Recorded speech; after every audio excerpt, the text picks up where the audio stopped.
ॐ सहना भवतु सहनौ भुनक्तु सह वीर्यं करवावहै तेजस्विनावधीतमस्तु मा विद्विषावहै। ओम शांति शांति शांति। ओम। तो भगवान अब आगे कहते हैं, गामाविश्य च भूतानि धारयामि अहम ओजसा पुष्णामि च औषधि सर्वः सोमः भूत्वा रसात्मकः। भगवान आपको आगे बताते हैं और कहते हैं कि और मैं ही पृथ्वी में प्रवेश करके अपनी शक्ति से सब भूतों को धारण करता हूँ और रस स्वरूप अर्थात अमृत में चंद्रमा होकर संपूर्ण औषधियों को अर्थात वनस्पतियों को पुष्ट करता हूँ। इसका क्या अर्थ हुआ? तो भगवान ये कह रहे हैं कि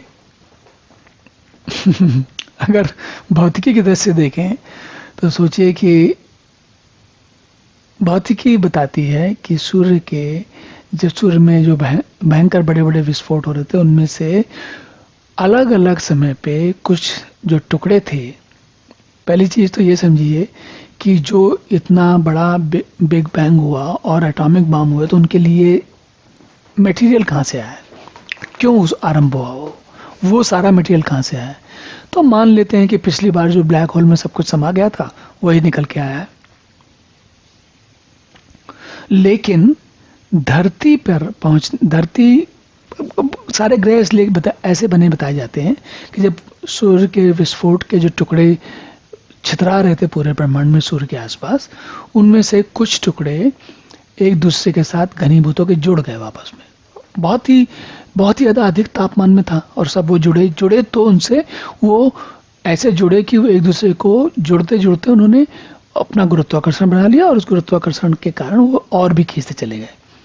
तो उन्होंने अपने आसपास के जितना भी वातावरण था, जो भी अंतरिक्ष था, जो आकाश था, वहाँ पर जो कुछ भी जो भी सामान था, जो भी तत्व था, जो भी पदार्थ थे, वो सारे आपस में मिल गए और बन गई धरती।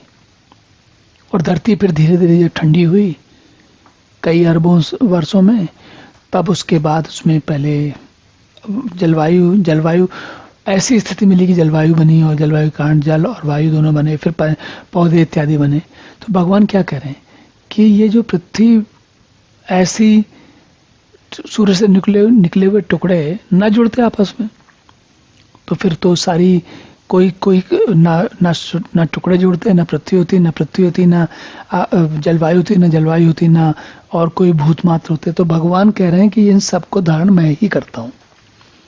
और चंद्रमा होकर संपूर्ण औषधियों को, चंद्रमा का अनुभव ऐसा नहीं है कि हम केवल चंद्रमा के अनुभव को हम सोचते हैं कि गीता में और हमारे पुराणों में कहा गया केवल।